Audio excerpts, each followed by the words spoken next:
La guerra por Tierra Caliente alcanza un punto crítico. El pasado 25 de noviembre de 2025, una narcomanta firmada por el cártel Jalisco Nueva Generación apareció en la comunidad 18 de marzo, municipio de Buenavista, Tomatlán, Michoacán.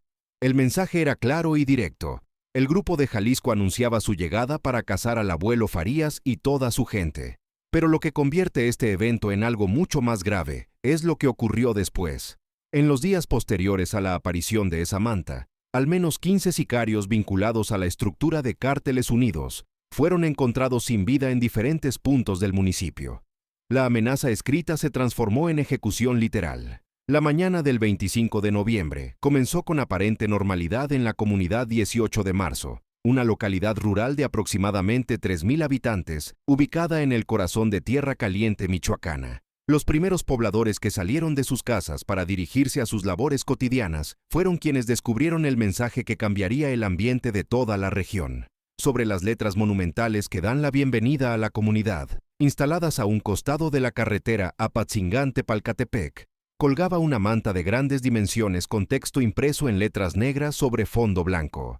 De acuerdo con medios locales que tuvieron acceso a fotografías del mensaje antes de que las autoridades lo retiraran, el contenido era una declaración de guerra directa. El cártel Jalisco Nueva Generación se anunciaba como el nuevo poder en la zona. Invitaba a todos los grupos criminales locales a alinearse con ellos o enfrentar las consecuencias, y específicamente nombraba a Juan José Farías Álvarez, el abuelo, como objetivo principal de una cacería que prometían ejecutar sin tregua ni negociación. Vecinos que transitaban por la plaza principal alrededor de las 7 de la mañana alertaron de inmediato a las autoridades municipales sobre el hallazgo. Según testigos de la zona, nadie había escuchado ni visto movimientos sospechosos durante la noche. La manta había sido colocada de manera sigilosa, probablemente en las primeras horas de la madrugada, cuando las calles estaban completamente desiertas. Esta capacidad de operar sin ser detectados en territorio, que supuestamente controla Cárteles Unidos, enviaba un mensaje adicional sobre el nivel de penetración que el Grupo de Jalisco ha logrado en la región. Elementos de la Guardia Nacional arribaron al lugar aproximadamente 30 minutos después de recibir el reporte. Acordonaron el área mientras procedían a retirar la narcomanta para enviarla a análisis forense. Fotografiaron la escena desde múltiples ángulos y realizaron una inspección del perímetro, buscando cualquier indicio que pudiera llevar a identificar a quienes colocaron el mensaje. Sin embargo, según reportes oficiales posteriores, no se encontraron huellas dactilares útiles, ni evidencia que permitiera establecer la identidad de los responsables. Las imágenes de la manta comenzaron a circular rápidamente en redes sociales y aplicaciones de mensajería instantánea. Para media mañana del 25, prácticamente todos los habitantes de Buenavista, Tomatlán y comunidades aledañas habían visto las fotografías y conocían el contenido del mensaje. El ambiente cambió drásticamente. Comercios que normalmente permanecen abiertos hasta tarde cerraron sus puertas antes del mediodía. Escuelas suspendieron clases de manera preventiva. El transporte público que conecta las comunidades rurales con la cabecera municipal redujo sus frecuencias ante el temor de quedar atrapados en algún enfrentamiento. Pero la verdadera dimensión de la amenaza se hizo evidente cuando comenzaron a aparecer los cuerpos. Según diversas fuentes consultadas por medios especializados en cobertura de seguridad, durante las 72 horas posteriores a la aparición de la narcomanta, se localizaron al menos 15 personas sin vida en diferentes puntos del municipio de Buenavista, Tomatlán. Los hallazgos ocurrieron en brechas de terracería, caminos rurales y zonas despobladas alejadas del centro urbano. De acuerdo con reportes extraoficiales que circularon entre habitantes de la zona, varios de los cuerpos presentaban señales de haber sido sometidos antes de ser privados de la vida. Algunos fueron localizados con las manos atadas a la espalda. Otros mostraban impactos de proyectil de arma de fuego en cabeza y torso. En al menos 3 casos, los cuerpos fueron encontrados acompañados de mensajes manuscritos que advertían que ese era el destino de quienes seguían trabajando para el abuelo Farías. Habitantes de comunidades cercanas a los sitios donde aparecieron los cuerpos señalaron que durante las noches posteriores al 25 de noviembre escucharon el paso de convoys de vehículos a alta velocidad. Troconas que transitaban con las luces apagadas por caminos de terracería que normalmente solo usan campesinos locales. El sonido de motores potentes rompiendo el silencio nocturno de la sierra se convirtió en una constante que mantenía a las familias despiertas y aterrorizadas, sin saber exactamente qué estaba ocurriendo en las montañas circundantes. La Fiscalía General del Estado de Michoacán confirmó oficialmente el hallazgo de varios cuerpos en el municipio de Buenavista Tomatlán durante la última semana de noviembre. Sin embargo, el comunicado fue extremadamente escueto y no proporcionó detalles sobre el número exacto de víctimas, sus identidades o las circunstancias específicas de los hallazgos. Esta reserva informativa por parte de las autoridades es interpretada por analistas como un intento de evitar generar mayor alarma social o de no revelar información sensible que podría comprometer investigaciones en curso. Testigos que accedieron a hablar bajo condición de anonimato con periodistas locales describieron escenas perturbadoras. En uno de los casos, 3 cuerpos fueron localizados junto a una troca quemada en una brecha que conecta la comunidad 18 de marzo con el poblado de La Ruana. Los vehículos carbonizados son una firma característica de ejecuciones relacionadas con el crimen organizado, una forma de eliminar evidencia forense y al mismo tiempo enviar un mensaje visual de poder y brutalidad. En otro incidente reportado por habitantes de la zona conocida como El Limón, 2 personas fueron encontradas sin vida en el interior de un vehículo que presentaba múltiples impactos de bala de alto calibre. El auto había quedado detenido a mitad de un camino de terracería, como si los ocupantes hubieran intentado huir, pero fueron alcanzados por sus persecutores. Casquillos de diversos calibres fueron encontrados esparcidos alrededor del vehículo, sugiriendo que hubo un intercambio de disparos antes de que las víctimas fueran sometidas. Lo que hace particularmente significativos estos hechos es el contexto en el que ocurren. Juan José Farías Álvarez, el abuelo, es el líder indiscutible de Cárteles Unidos en Tierra Caliente. Su organización ha mantenido control sobre Buenavista Tomatlán y municipios circundantes durante años a través de una combinación de fuerza armada, alianzas con sectores locales y supuesta influencia sobre autoridades municipales. Que el Cártel Jalisco Nueva Generación pueda operar con esta libertad en territorio que tradicionalmente ha sido bastión del abuelo indica un cambio dramático en el balance de poder regional.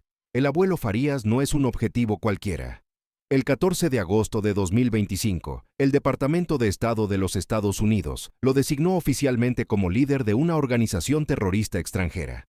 Esta clasificación, que lo coloca en la misma categoría que jefes de grupos extremistas internacionales, viene acompañada de una recompensa de hasta $10 millones por información que conduzca a su captura o condena.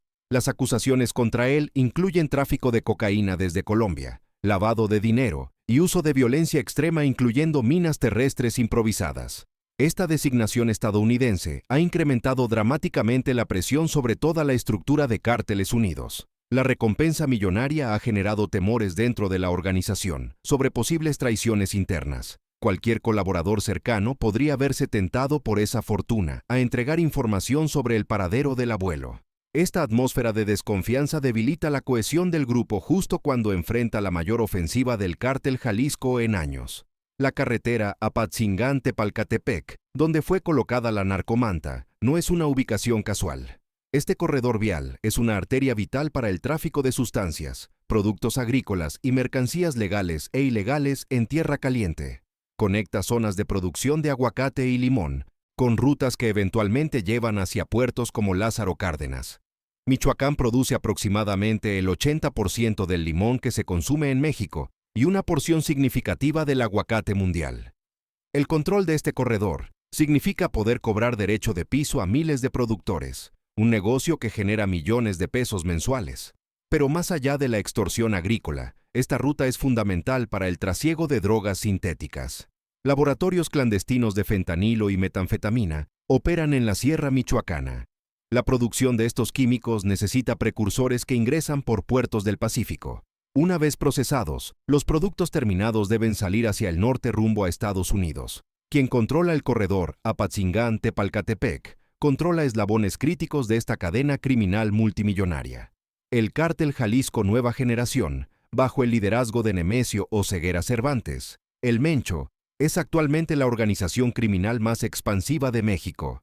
Opera en aproximadamente el 30% del territorio nacional, según estimaciones de agencias de seguridad.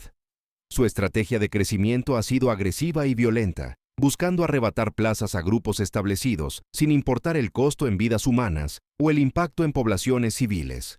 En Michoacán, el Grupo de Jalisco ha enfrentado resistencia feroz de Cárteles Unidos. Durante años, el abuelo Farías y sus aliados lograron contener el avance del Grupo de Jalisco a través de una guerra de desgaste que ha dejado cientos de víctimas. Enfrentamientos con drones, uso de minas terrestres, bloqueos de carreteras y ejecuciones masivas han caracterizado este conflicto que convirtió a Tierra Caliente en una de las zonas más peligrosas del país. Sin embargo, la aparición de esta narcomanta y las ejecuciones posteriores sugieren que el Cártel Jalisco ha decidido intensificar su ofensiva, aprovechando el debilitamiento que enfrenta el abuelo Farías.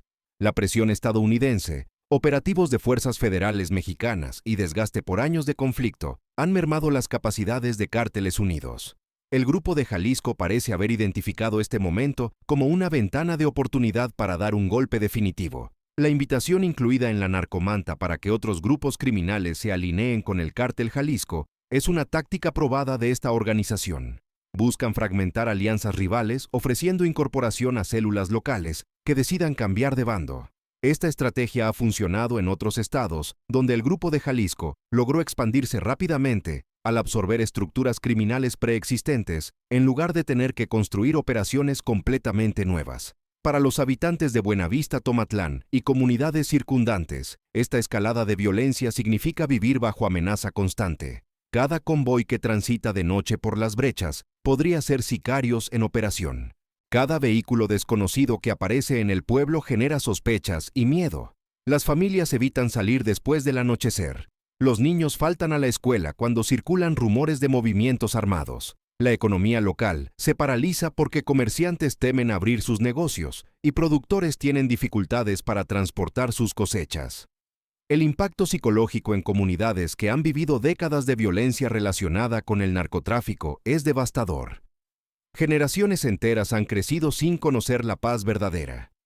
El sonido de disparos nocturnos es familiar para niños que deberían estar preocupándose por tareas escolares, en lugar de identificar calibres de armas por el sonido. Madres que envían a sus hijos a la escuela no tienen certeza de que regresarán sanos porque una balacera puede estallar en cualquier momento. La respuesta de las autoridades tras los eventos del 25 de noviembre incluyó el incremento de patrullajes por parte de la Guardia Nacional y fuerzas estatales en puntos estratégicos del municipio. Retenes fueron establecidos en las principales entradas a Buenavista, Tomatlán. Helicópteros sobrevolaron zonas rurales buscando indicios de campamentos de grupos armados. Sin embargo, estas medidas tienden a ser temporales y reactivas, en lugar de representar una estrategia sostenida de recuperación territorial. El llamado Plan Michoacán, implementado por el gobierno federal, desde 2024 prometía contener la violencia en Tierra Caliente a través de despliegues masivos de elementos federales. Sin embargo, los resultados han sido cuestionables. Reportes de inteligencia filtrados a medios nacionales revelaron que entre 2021 y 2022 se documentaron al menos 81 casos de posible colusión entre autoridades locales y grupos del crimen organizado en la región. Esta infiltración criminal en instituciones gubernamentales dificulta enormemente cualquier esfuerzo de pacificación. Michoacán continúa siendo uno de los estados más letales de México para funcionarios públicos. En los últimos 20 años, al menos 18 alcaldes o exalcaldes de municipios de Tierra Caliente han sido asesinados. Esta cifra escalofriante refleja el nivel de riesgo que enfrentan quienes ocupan cargos de autoridad en zonas controladas por el crimen organizado. Cualquier funcionario que intente imponer el Estado de Derecho se convierte automáticamente en objetivo de grupos que no toleran obstáculos a sus operaciones. En redes sociales, la reacción al hallazgo de la narcomanta y los reportes de ejecuciones posteriores fue inmediata. Usuarios de Buenavista y municipios cercanos compartieron mensajes de alarma pidiendo intervención urgente de autoridades estatales y federales. Otros expresaron resignación señalando que la violencia es un ciclo interminable, donde un grupo criminal reemplaza a otro, pero el sufrimiento de la población civil permanece constante. Cuentas especializadas en análisis de seguridad especularon sobre las implicaciones estratégicas de estos eventos. Varios analistas coincidieron en señalar que si el Cártel Jalisco logra consolidar control sobre Buenavista, Tomatlán, habrá roto el cerco que Cárteles Unidos mantenía en Tierra Caliente. Esto abriría la puerta para una expansión acelerada del Grupo de Jalisco hacia otros municipios michoacanos que actualmente están en disputa. Sin embargo, también existe la posibilidad de que el abuelo Farías responda con una contraofensiva. Las ejecuciones de 15 sicarios de Cárteles Unidos, si bien representan un golpe significativo, no destruyen completamente su estructura operativa. El abuelo todavía cuenta con células armadas en varios municipios y alianzas con grupos locales. Una respuesta violenta intentando recuperar prestigio y demostrar que sigue siendo una fuerza a temer, es un escenario completamente plausible en los próximos días. Lo que resulta indiscutible es que Tierra Caliente se encuentra en un momento crítico. La guerra entre el Cártel Jalisco Nueva Generación y Cárteles Unidos ha entrado en una fase de definición territorial, donde ambos bandos están dispuestos a emplear niveles extremos de violencia para alcanzar sus objetivos. Y como siempre ocurre en estos conflictos, quienes pagarán el precio más alto serán las familias atrapadas en medio del fuego cruzado. Para los habitantes de la comunidad 18 de marzo, el amanecer del 26 de noviembre trajo la confirmación de que su vida había cambiado nuevamente. La narcomanta que encontraron colgada en las letras de bienvenida a su pueblo no era solo un mensaje amenazante, era una declaración de guerra que ya había comenzado a cobrarse víctimas. Y mientras las autoridades emiten comunicados escuetos y los grupos criminales se disputan el territorio metro a metro, ellos solo pueden refugiarse en sus casas y rezar para que la próxima ráfaga de violencia no alcance a sus familias. El mensaje del Cártel Jalisco ha sido entregado con claridad brutal. Han llegado a Buenavista, Tomatlán, no para negociar, sino para conquistar, y están dispuestos a eliminar sistemáticamente a cualquiera que se interponga en su camino. Los 15 sicarios encontrados sin vida son solo el primer capítulo de lo que amenaza con convertirse en una de las ofensivas más sangrientas que Tierra Caliente ha presenciado en años.